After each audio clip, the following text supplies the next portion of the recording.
Welcome back Nazreen. ਅੱਜ ਅਸੀਂ ਗੱਲ ਕਰਦੇ ਪਏ ਹਾਂ ਕਿ ਸਟਾਕ ਮਾਰਕੀਟਾਂ ਦੇ ਵਿੱਚ ਸਰਮਾਇਆਕਾਰੀ ਜਿਹੜਾ ਵੇ ਉਹ ਇਕਨੋਮੀ ਦੀ ਗਰੋਥ ਜਾਂ ਗਹਿਰਾਈ ਦੇ ਬਾਰੇ 'ਚ ਜਿਹੜਾ ਵੇ ਉਹ ਕੀ ਕਿਰਦਾਰ ਅਦਾ ਕਰਦੀ ਹੈ। ਤੇ ਸਾਡੇ ਨਾਲ ਇਸ ਟਾਈਮ ਮੌਜੂਦ ਨੇ ਲਾਹੌਰ ਸਟਾਕ ਮਾਰਕੀਟ ਦੇ farmer head of research and resource department जनाब डॉक्टर शाह ज़िया साहब।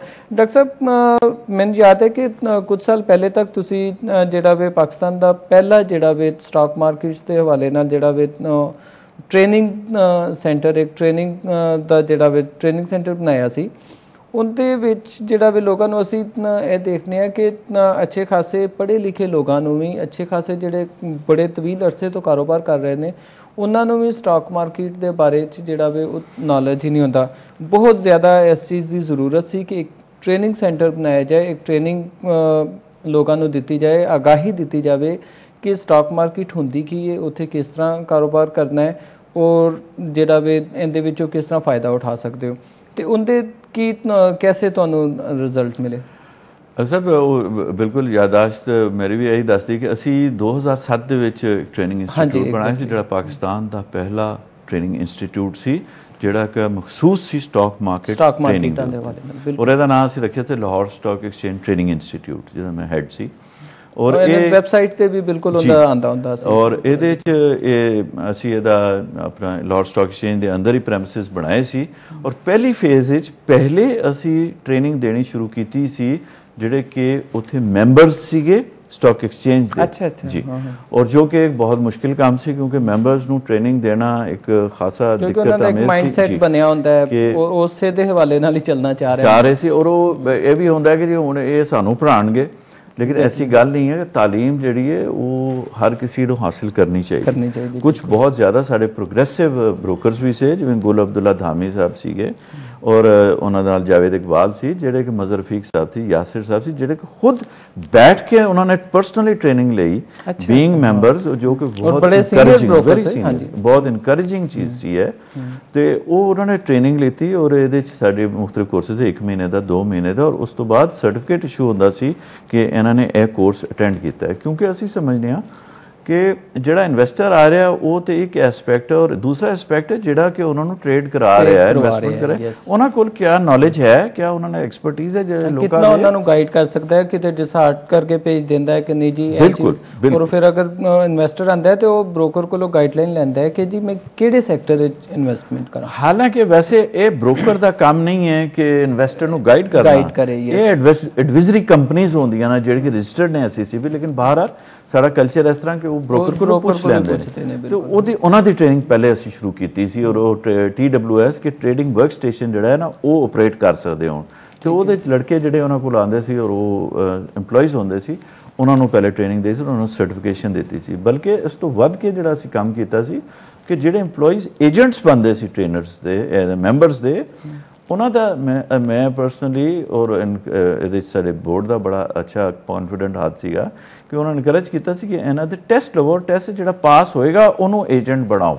अच्छा, और जो फेल हो जाएगा, और बिल्कुल ऐसा होना चाहिए क्योंकि उन्होंने नॉलेज होना चाहिए रेगुलेशन के बारे और स्टॉक मार्केट के बारे, स्टॉक मार्केट के कोड जोड़े हैं, कोड ऑफ कंडक्ट है, कुछ ये सारी चीज़ें। तो ये सारा बड़ा अच्छा सारा सिलसिला चल पाया सी। और ट्रेनिंग दूसरे फेज के असी इन्वेस्टर एजुकेशन शुरू की सी, और ये बहुत सारे यूनिवर्सिटीज़ और कॉलेजेस और डेलीगेशंस इकोनॉमिक जर्नलिस्ट दे हवाले नाल भी ਤੁਹਾਡੇ ਇਤਫਾਕ ਨਾਲ, ਬਲਕਿ ਤੁਸੀਂ ਸਹੀ ਫਰਮਾਇਆ, ਲਾਹੌਰ ਇਕਨੋਮਿਕ ਜਰਨਲਿਸਟ ਐਸੋਸੀਏਸ਼ਨ ਸੀ, ਉਹਨਾਂ ਦੇ ਜਿਹੜੇ ਇਕਨੋਮਿਕ ਜਰਨਲਿਸਟ, ਕਿਉਂਕਿ ਇਹਦੇ 'ਚ ਜਿਹੜੀ ਸਨਸਨੀਖੇਜ਼ ਖਬਰਾਂ ਜਿਵੇਂ ਲੱਗਦੀਆਂ ਨੇ ਉਹਦੇ ਨਾਲ ਪਬਲਿਕ ਦੇ ਉੱਤੇ ਇਹਦਾ ਬੜਾ ਇੰਪੈਕਟ ਆਉਂਦਾ ਹੈ। ਤੇ ਉਹਨਾਂ ਨੂੰ ਪਤਾ ਹੋਵੇ ਜਰਨਲਿਸਟ ਨੂੰ ਕਿ ਸਹਾਫੀ ਹਜ਼ਰਾਤ ਨੂੰ ਕਿ ਜਿਹੜਾ ਲਫ਼ਜ਼ ਉਹਨਾਂ ਨੇ ਇਸਤੇਮਾਲ ਕੀਤਾ ਕ੍ਰੈਸ਼ ਦਾ ਮਤਲਬ ਕੀ ਹੈ, ਜਾਂ ਕੋਲੈਪਸ ਦਾ ਮਤਲਬ ਕੀ ਹੈ, या अरबों रुपया का जो पब्लिक को नुकसान होया वो क्या वाकई होया कि नहीं होया।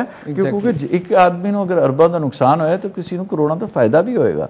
वो हवा च नहीं चला गया, किसी ने शेयर बेचे ने तो किसी ने शेयर खरीदे ने, बिल्कुल कूड़े च नहीं सुटते। तो से अरबों का नुकसान तो फिर किसी को अरबों का फायदा। वो खबर लगती है कि जी इन्ने पॉइंट जिहड़ा वे स्टॉक मार्केट गिर गई और इन्ने अरब डुब गए, 100 पॉइंट इंडेक्स गिर गया तो वो कोलैप्स नहीं होएगी। 10,000 के इंडेक्स जो 1000 पॉइंट निकल जाए तो वो क्रैश होएगा। लेकिन 100 सवा 100 पॉइंट कढ़न तो वो कहते हैं स्टॉक मार्केट क्रैश कर गई। अगर 300 पॉइंट है तो चलो शदीद मंदी होनी चाहिए, लेकिन यह नहीं कि तुम कह दो क्रैश हो गए अरबों डूब गए। और ये सनसनीखेज़ियत जी है ये लोगों को डिस्करेज करती। तो ये भी असं वर्कशॉप्स कंडक्ट कराइया कि तुम समझो कि असं समझने कि तो वो भी बड़ा फर्क होया और स्टॉक मार्केट भी अप्रीशिएट होया। और साड़ी जी बरादरी सी साफी बरादरी उन्होंने अप्रीशिएट किया कि ये साढ़े वास्ते पहली दफ़ा ये इन्फॉर्मेशन हुई है, जरूरी है। और फिर कॉलेजेस यूनिवर्सिटीज़ के और ਜਿਹੜੇ ਪਾਕਿਸਤਾਨ ਦੇ ਵਿੱਚ ਮੁxtਲਿਫ ਈਵਨ ਗਿਲਕਿਤ ਤੋਂ ਸਕਰਦੂ ਤੋਂ ਸਟੂਡੈਂਟਸ ਆਉਂਦੇ ਸੀ ਔਰ ਉਹ ਟ੍ਰੇਨਿੰਗ ਲੈਂਦੇ ਸੀ ਜਾਂ ਦੇਖਦੇ ਸੀ ਕਿ ਸਟਾਕ ਮਾਰਕੀਟ ਹੁੰਦੀ ਕੀ। ਸਟੇਟ ਬੈਂਕ ਤੋਂ, ਨੈਬ ਤੋਂ, ਨਿਬਾਫ ਤੋਂ ਫੋਰਨ ਡੈਲੀਗੇਸ਼ਨਸ ਆਉਂਦੀਆਂ ਸਟਾਕ ਮਾਰਕੀਟ ਵਿੱਚ ਆ ਕੇ ਉਹ ਦੇਖਦੇ ਸੀ ਕਿ ਕਿਸ ਤਰ੍ਹਾਂ ਹੋ ਰਹੀ ਹੈ। ਕਿਉਂਕਿ ਇਹ ਸਟਾਕ ਮਾਰਕੀਟ ਮੈਂ ਪਹਿਲੇ ਵੀ ਜ਼ਿਕਰ ਕੀਤਾ ਹੁਣ ਵੀ ਕਿ ਬਹੁਤ ਅਹਿਮ ਸਤੂਨ ਹੈ, ਇਹਨੂੰ ਸਮਝਣ ਦੀ ਕੋਸ਼ਿਸ਼ ਕਰਨੀ ਚਾਹੀਦੀ ਔਰ ਇਸ ਦਾ ਐਡਵਾਂਟੇਜ ਲੈਣਾ ਚਾਹੀਦਾ, ਨਾ ਕਿ ਸਿਰਫ ਅਸੀਂ ਸੱਟੇਬਾਜ਼ੀ ਕਰੀਏ ਇਹਦੇ ਤੋਂ। ਤੇ ਸਟਾਕ ਮਾਰਕੀਟ फिर तुसी कह सकोगे कि यह बैरोमीटर है या पैमाना है साडे इंडस्ट्री का। अगर तुसी उस पासे आओगे तो फिर उहदे च इंपॉर्टेंट चीज़ है कि इहदे च असी देखिए कि क्या इंडस्ट्रियां नवीं लग रही ने। तो अगर नवीं लगणगियां तो वह पैसा आके स्टॉक मार्केट आएगा तो पुरानी तुहाडी जिहड़ी सैकेंडरी मार्केट है वो वधेगी। लेकिन यह नहीं हो रहा। इहदा मतलब है कि अगर तुसी कहंदे कि स्टॉक मार्केट वध रही है तो लोग कहते हैं कि जी हुकूमत के उत्ते कॉन्फिडेंस का लैवल है, अगले दिन ही 150 पॉइंट डिग जाती है। तो क्या फिर नैक्सट डे तुम कहोगे कि हुण जी इन्वेस्टरां दा कॉन्फिडेंस खत्म हो गया और तीसरे दिन जिसले 300 पॉइंट हुई है तो इंक्रीज हो जाती है। मजाक तो नहीं अप्स एंड डाउन्स जिहड़ा भी रूटीन इस तरह नहीं है कि तुसी बिल्कुल इहनूं हैज कर सकोगे जी ये बैरोमीटर है भी तो नहीं भी। लेकिन अजकल जिहड़े हालात ने उस हिसाब नाल मैं समझदा कि पाकिस्तान दे विच ये इंडीकेटर गलत है, इसलिए कि ਇਹ ਡਿਪੈਂਡ ਕਰਦਾ ਤੁਹਾਡੀ ਇਨਵੈਸਟਰ ਦੀ ਸਾਈਕੋਲੋਜੀ। ਇਨਵੈਸਟਰ ਦੀ ਸਾਈਕੋਲੋਜੀ ਨੂੰ ਇਕਨੋਮਿਕ ਹਾਲਾਤ ਇੰਡੀਕੇਟਰਸ ਤੁਹਾਡੇ ਸਟੇਟ ਬੈਂਕ ਦੇ ਵੀ ਨੇ ਕਿ ਵੀ ਉਹਨਾਂ ਨੇ 50 ਬੇਸ ਪੁਆਇੰਟਸ डिस्काउंट रेट ਵਧਾਤਾ है। हाँ ये जरूर है कि स्टेट बैंक जिस वेले भी स्टेट बैंक डिस्काउंट रेट ਵਧਾਉਂਦਾ इंटरेस्ट रेट ਵਧਦਾ है तो स्टॉक मार्केट थले आ जाती है। और ये एक बड़ा इंटरेस्टिंग चीज़ है क्यों कि लोग ਜਿਹੜੇ इन्वेस्ट करते हैं उन्होंने इंटरेस्ट होता है मुनाफे के नाल। बैंकों के तरफों अगर बैंकों तो बेहतर इंटरेस्ट मिल रहा है तो वो उधर अपना पैसा लै जाते हैं क्योंकि ये रिस्क है इन्वेस्टिंग द स्टॉक मार्केट।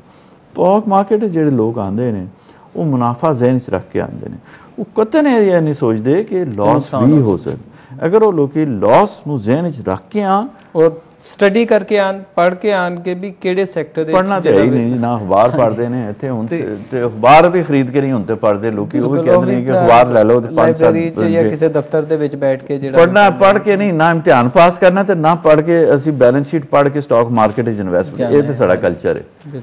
कोई सानू खुलासा मिल जाए इम्तिहान पास करने कोई टिप मिल जाए पैसे लाने वास्ते वो आसान काम है।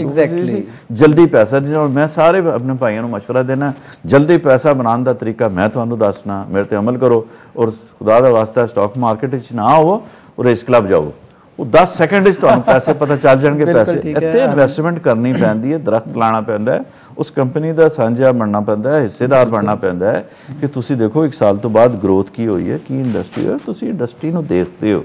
तुसी टिप्पां ते नहीं चाहते, टिप सिर्फ वेटर्स ते बहरियां नूं मिलदी है। इत्थे इन्वेस्टर टिप्पां मंगदा कि टिप की है जी कि इन्वेस्ट कर। वैसे तो 10,000 या 20,000 रुपए का टीवी लेना होगा तो पूरा हॉल रोड छान मारनगे कितने पन्नी पैक टीवी मिलना है इन्होंने कितों जनाब सही टीवी मिलेगा, कलर कितने अच्छे मिलेगा या सस्ता मिलेगा थोड़ा जिहा। तो जो स्टॉक मार्केट 10 लाख रुपया लाना होंदा तो वो कहते हैं टिप मिलेगी जी इस शेयर कंपनी का नाम भी नहीं पता होना, यह भी नहीं पता होना वो करते की ने तो पैसे ला देंगे। पढ़ता कोई नहीं है स्टॉक मार्केट के बारे मजमून भी अवेलेबल ने आर्टिकल्स भी मिलते हैं लेकिन पढ़ने को कोई तैयार नहीं जी माजरत दे नाल। और इसी वजह करके मैं तो दावे नाल कह सकदा इन्वेस्टमेंट 98% 98% पैसा लूज कर देने स्टॉक मार्केट विच सट्टा करके। इन्वेस्टर पैसे कमांदा, सट्टेबाज पैसे नहीं कमांदा। डे ट्रेडर्स दी गल कर रहे डे ट्रेडर जेडी कि बेटर वर्ड है सट्टेबाज दी। डे ट्रेडर ते कहंदे मैं दिहाड़ी लावां ते घर वो सवाल एक बारी कर लेगा, 2 बारी कर लेगा, एंड पैसे नुकसान करेगा। इन्वेस्टर करके जाएगा बिल्कुल। इन्वेस्टर हमेशा नुकसान हुंदा भी उन्हां दा बिल्कुल उन्हां और वो अपनी हैसियत तो ज्यादा ट्रेड करदे ने। जेड़ा के टॉपिक है मार्जिन ट्रेड दा, मार्जिन दे उत्ते जिसले काम करदे उधार दे पैसे तो नुकसान ते होए बिल्कुल ठीक है।